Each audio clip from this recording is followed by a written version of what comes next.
تحریک انصاف اب الیکٹیبلز کی ضرورت نہیں ہے اس کا.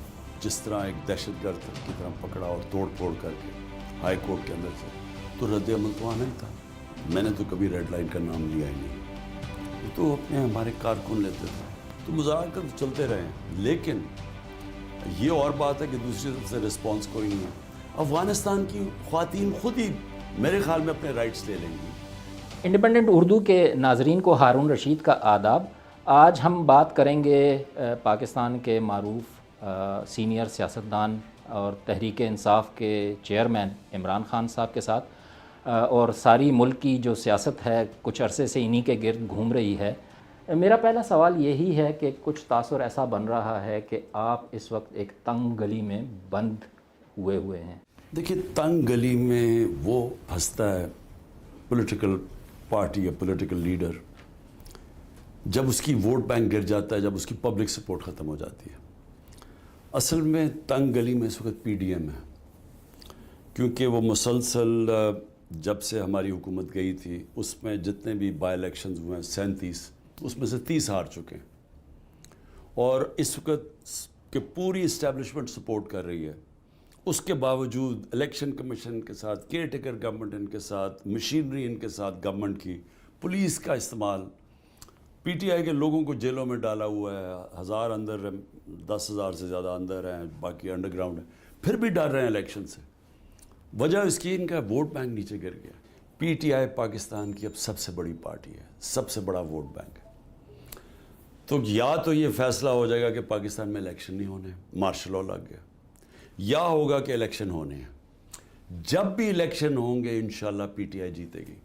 لیکن آپ جو ایک پوائنٹ ایجنڈا, جب آپ کی حکومت ختم ہوئی تو ارلی الیکشنز آپ چاہ رہے تھے, لیکن سال سے زیادہ عرصہ ہونے لگا ہے, آپ بھی اس میں کامیاب نظر نہیں آ رہے. تو اس کی کیا وجہ ہے؟ آپ کی سیاست کی کمزوری تھی, یا آپ کی اپنی شخصیت کا مسئلہ ہے, یا آپ کا بیانیہ؟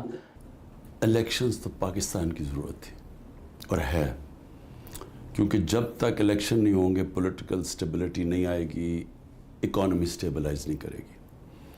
اور اکانومی سٹیبلائز نہ کی تو پاکستان ویسے ہی بینکرپسی کی طرف چلا گیا اور ڈیفالٹ کی طرف چلا گیا. اور اس کا اتنے بڑے نقصانات ہیں, اور ویسے بھی پاکستانی قوم سب سے زیادہ اپنی تاریخ کی مہنگائی میں ڈوب رہی ہے. تو اور آگے تو ہوپ ہی نہیں نظر آ رہا. تو اس کا حل تو صرف الیکشنز تھا. تو الیکشنز تو میں پہلے دن اپنے ملک کے لیے مانگ رہا تھا, لیکن جب ہم نے اپنی اسمبلیز ریزالو کی پنجاب کی اور سندھ کی, تو وہ تو کانسٹیٹیوشن کہتی ہے کہ 90 دن میں الیکشن ہونے تھے, لیکن گورنمنٹ نے 90 دن میں الیکشن نہیں کروائے.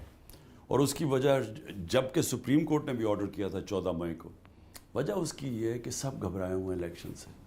اچھا, آپ 9 مئی کے جو واقعات ہوئے اس کی انکوائری چاہ رہے ہیں, لیکن کیا پر امید ہیں پاکستان میں؟ کتنی انکوائریاں, کبھی کوئی نتیجے تک پہنچی؟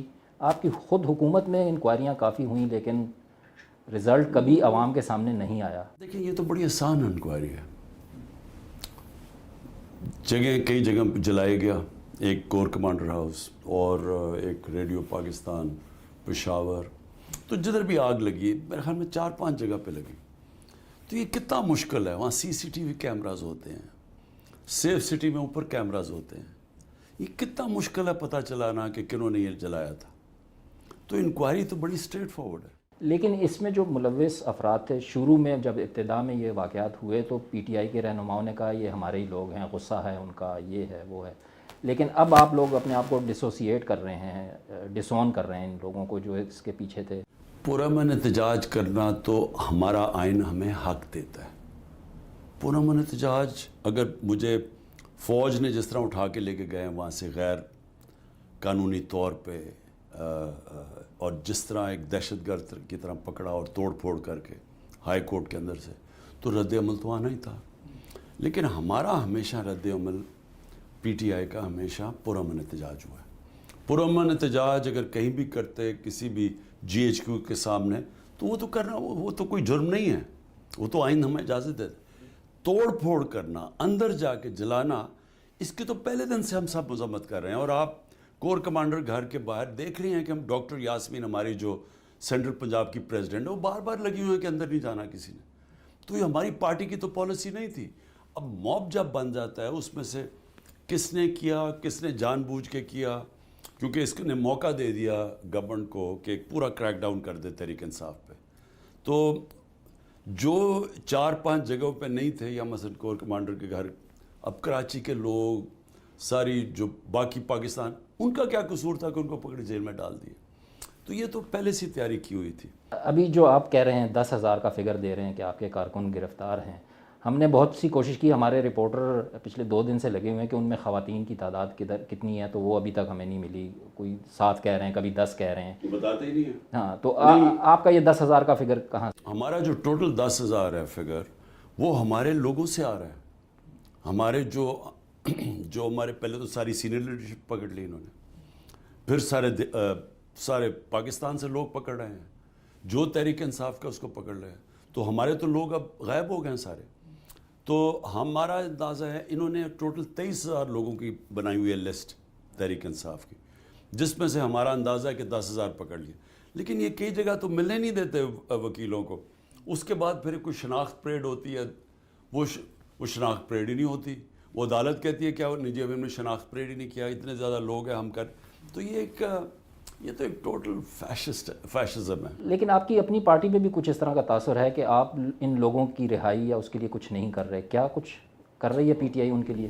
مسلسل ہم اپنے وکیلوں سے، جو تحریک انصاف کے وکیل ہیں، وہ ہر ڈسٹرکٹ میں ان کی ڈیوٹیاں لگائی ہوئی ہیں ان کو رہا کرنے کے لیے.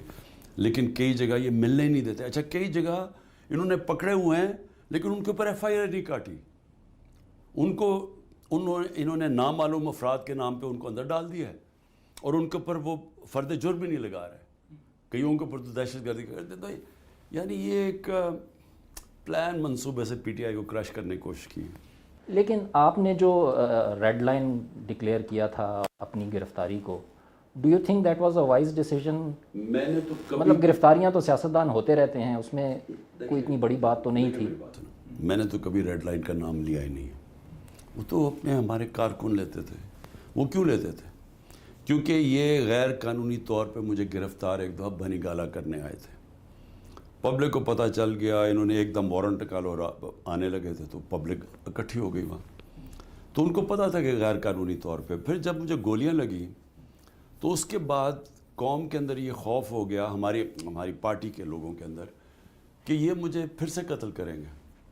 اور ان کا خیال تھا کہ یہ مجھے جب جیل میں اس طرح جان کے پکڑ کے یعنی غیر قانونی طور پہ لے جانا چاہتے ہیں تو پھر سے قتل کرنے کی کوشش کریں گے. اس کا یہ مطلب ہے کہ ریڈ لائن ہے کہ اگر آپ نے اس سے یہ جو غیر قانونی طور پہ یا جو پلان بنایا ہوا ہے اس کو ہٹانے کا راستے سے، کیونکہ ان کو تو واضح ہے نا، انہوں نے تو اوپنلی کہتے ہیں کہ عمران خان کو ہم نے الیکشن نہیں لڑنے دینا، اس کے اوپر ہم نے ریڈ لائن کر دی ہے. تو اس لیے اس کے رد عمل میں بھی آتا ہے کہ ہماری ریڈ لائن ہے. یہ جو لیڈر اب ایک ایک کر کے آپ کے چھوڑ کے جا رہے ہیں، آپ سے ان کی کوئی بات ہوئی؟ کیا پس منظر کیا ہے؟ پیچھے دباؤ کس قسم کا ہے کہ چند دن جیل میں رہتے ہیں پھر آ جاتے ہیں؟ اور شدید دباؤ ہے. کس قسم؟ ہر قسم کے اوپر. کئیوں پہ زیادہ ڈالا انہوں نے، جنہوں نے آخر میں ہاتھ کھڑے کر دیے. کئیوں پہ اتنا زیادہ دباؤ نہیں تھا لیکن وہ تھوڑے سے تھے.